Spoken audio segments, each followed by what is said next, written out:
Gai garrantzitsuenen artean, daukagu asteroideen azalpena, emango dugu zein den beraien sorrera, nola sortzen diren, eta nondik datozen.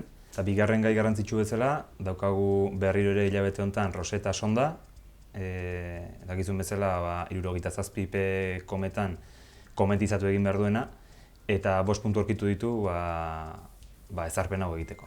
Beste gai batzuen artean baita ere jorratuko dugu 1980 urtean Joe Kittingerrek egin zuen 31 kilometrotik bera botatako misioa.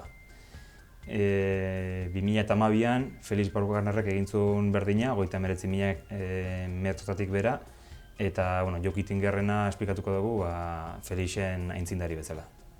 Orduan, beste gai bat jorratuko duguna baita ere izango da astroargazkilaritza. Azkeneko hilabetetan egiten ari gara eta pasadan abuztuko hilabete honetan argazki esentea atera ditugu eta azalduko ditugu nola atera ditugun eta zein izan den hauen emaitza. Eta gero, beti bezala egiten duguna konstelazioak eta hilabeteko planetak, iraileko hilabeteko planetak eta ilargiaren faseak esplikatuko ditugu baita ere. Eta guzti hori izango da Zorroagan, abuztuaren 29an atxaldeko 7:30.